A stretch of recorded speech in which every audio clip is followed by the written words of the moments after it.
Well, something followed me home again today, so I bought another trailer. This is a Xpress brand from Alcom. Alcom is a pretty big trailer manufacturer. They have factories all over the US. highcountrytrailer.com is the brand name of this, and it's the model is the Xpress. So I have a 7x12 tandem axle that I've been using as my camping rig behind my truck camper for hauling camping gear and motorcycles. And I upgraded to a 7.5x14 earlier this year so that I could also have the ability to haul my Polaris Ranger. Well, I have towed my 7x12 with my Chevy Colorado a couple of times, and the way that trailer is loaded, it's really tongue heavy, and I don't haul enough weight in it to warrant having a tandem axle. And with the tongue weight being kind of heavy, it kind of tosses the truck around a little bit, even with the weight distribution hitch. So I decided to go down a step and get a single axle 6x12. This is the second 6x12 cargo trailer that I have had. In the process of researching and looking at various trailers over the last week, I was originally going to do a 6x10. And ignore the lumber in here. This was some free lumber that I got from the dealer, and it's been bouncing all over the place on my drive home today. But yesterday, well, actually over the weekend, I started thinking about it more and remembered the one issue with the 6x10 that I had many years ago, which never started out to be a bike hauler because I didn't have bikes at the time, but then I converted it to a bike hauler, is that the front wheel of the bike was basically right about here. And it was kind of annoying because you had no usable space in front of the bikes when the bikes were loaded in the trailer.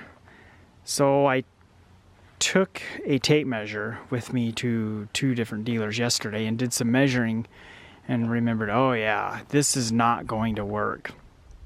I will miss the space of the 12-foot trailer that I have right now, the 7x12. So shopped around at 2 different dealers and looked at everything online, and the particular dealer that I bought this one from, Trailer Boss in Spokane, Washington, they actually have, I think, 4 different locations.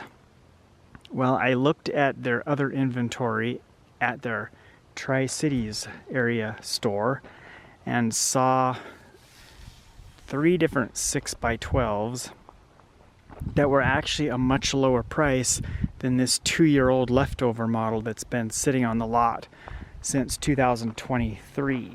Those other 3 were a little bit shorter roof height, but everything else appeared to be the same. I didn't really want another charcoal colored trailer, but here you can see that's what I ended up buying. So the other dealer location in Tri-Cities had a white, a black, and a silver. So I called them up, said I want the silver one. And then not long after I got off the phone with them, I started looking at the online photos again and realized that grouping of 3 trailers, they were all grouped together under the same internet listing. They had a really shallow V-nose. The V-nose was quite a bit smaller, I guess you could say. It probably only came out maybe about to there. So that slant was a lot less of an angle before it came out to the point. And of course you had more space between the tongue jack and the front of the trailer because of the shallower V-nose. And I thought to myself, nope, if I'm going to buy a new trailer, I want as much bang for the buck and space as I can get. So I penciled up a deal on this one, and here we are. The other thing that I did like about this one is it's 79-inch height from the floor to the roof rafters. So let's take a look here. I've got quite a bit of space I am 5'9", 69 inches. So we got lots of headroom. And then the other thing too, which I was pretty much dead set on, is this taller door. So Alcom makes 3 different door heights on their trailers: a 66 inch, a 72 inch, and a 78 inch. So they go up in 6-inch increments.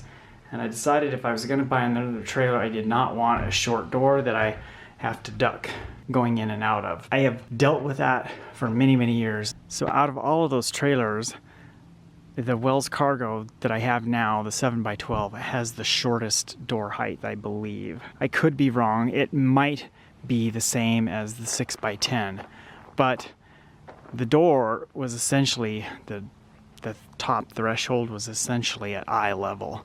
So Alcom trailers, they are all aluminum. My plans with this is to outfit it to haul 2 bikes. It's not likely that I would ever haul 2 bikes unless I was going on to a faraway trip, like an out-of-state trip where I wanted to go to a motorcycle event or a motorcycle rally and have a spare bike with me, or just a secondary bike to run different terrain depending on what the route is. So they are all aluminum. The only thing that's steel on these trailers is the bolts that hold the door in place, and these bolts right there, that hardware, the axle, the wheels, and the suspension. Everything else is aluminum. All LED lighting.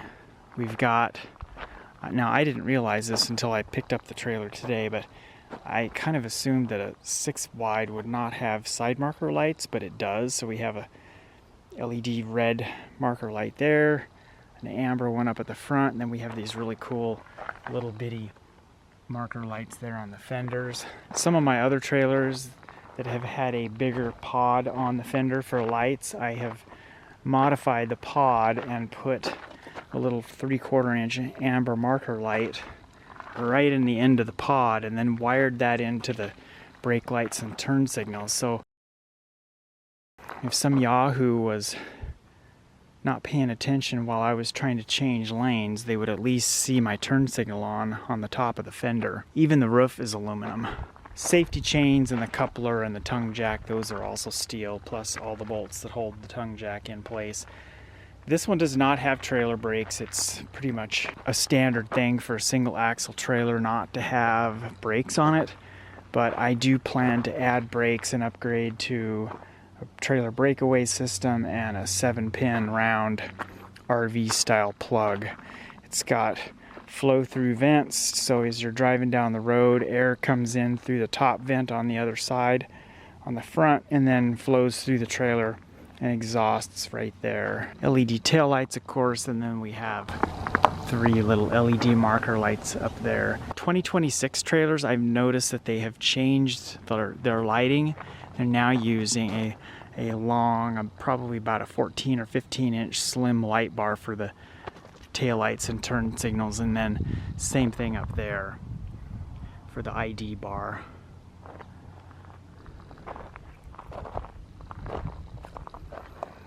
So this is kind of a twin to my bigger trailer, color-wise and size of the V-nose and whatnot. I like this one because it does not have a slanted V-nose on it. I guess trailer manufacturers do that for less wind resistance going down the road. To me, they look kind of goofy. I bought the 7x14 or 7.5x14 because it was a really good deal. I bought it from the first owner. So plans, I kind of briefly touched on that. I'm gonna outfit it to haul 2 motorcycles. Take a look inside again. It needs a bath. It's been sitting on the lot for close to 2 years, and there's bird poo and stuff on it. But that's the intake vent. We have 2 lights. I've already got lighting upgrades planned, but somewhere across the front, I don't think I'll put a toolbox in this one like is in my 7x12 because I really don't want all that excess tongue weight. I'll probably just do something a little bit different and get a small handheld carry-on style toolbox. It's nice to have all the other junk that I have in my big rollaway style toolbox in my 7x12 that's bolted to the trailer, but it's kind of overkill for this application. One of the other dealers that I looked at that had 7x12s, they had the standard height door, which was 66. And crazy thing is, they had, I think, 2 of those. And then they had another one that even had a shorter roof height, but the same door height. And that would have been a perfect match for my truck. It was pewter. But I just don't want the short door. Plus, they were shorter roof height. And, well, one of them was actually, I think maybe 2 of them were tall like this. I can't remember. They were either 74 or 79. I measured so many trailers, I've kind of lost track of all that. But their price was $1,000 more than this trailer. And this one was marked down about $2,500 because it's a 2-year-old model. So this one just made a lot more sense, even though it wasn't the ideal color. So I might use some of this scrap lumber that I got from the dealer and build some sort of a little bench to sit on. Don't really know what I'm going to do over here.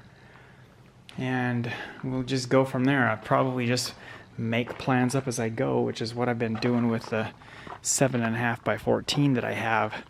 I've done brake installations on trailers before, plus on my 7x12 I actually totally replaced the brakes and made a video about the self-adjusting brakes that I installed on that trailer.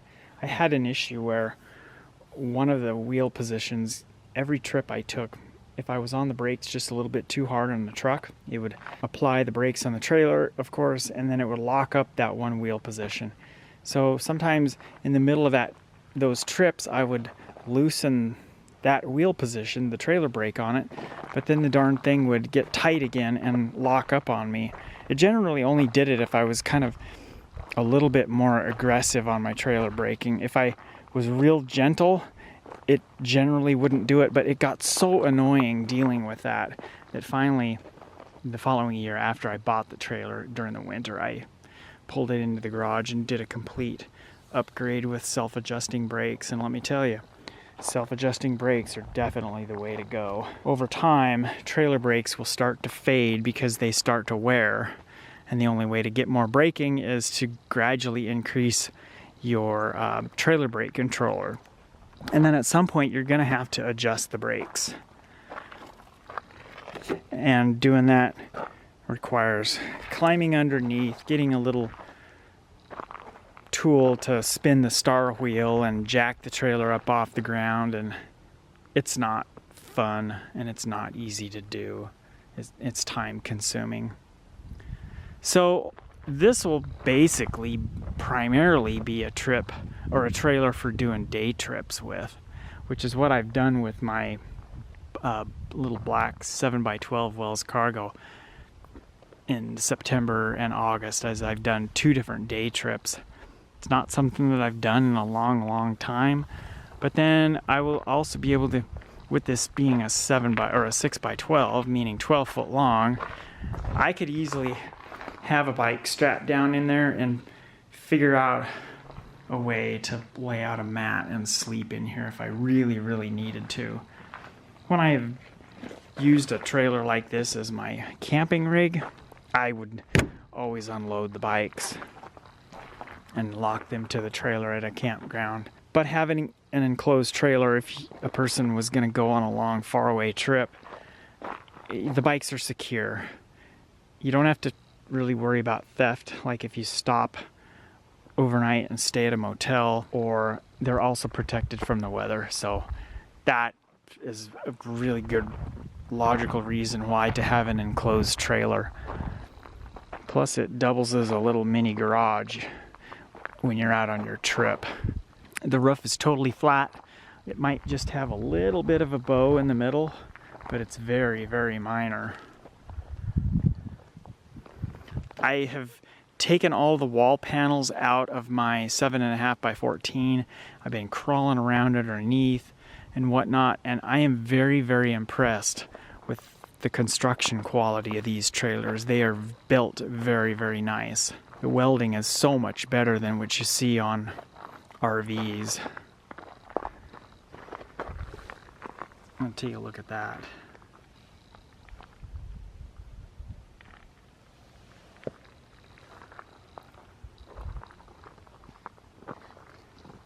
Very nice. Look at the top too. So I think that just about wraps up my rambling about the new trailer that I bought. It's going to work out really good. I really would have wanted a torsion axle because a torsion axle trailer rides a lot smoother, but at the end of the day, I didn't want to spend a whole lot of money, and to get a torsion axle, I would have had to order it and probably spend about $2,000 more, and then it would take so long to get that it would be pointless to even buy it until next spring, because it wouldn't arrive at the dealer until well beyond the end of this riding season. And I generally park my bikes, put them away for the winter about mid-October, and so I've only got about a month left of riding. So for starters, I'm going to get tie-down points and wheel chock hardware installed in this, and all of the rest of the stuff that I want to do to it, that's just going to wait. It'll be a later project over the winter or whatnot. So there we go. Time to get busy. Hope you enjoyed the video, and be sure to check out some of the other videos that I have up on the screen for other trailer projects and trailer stuff that I've done.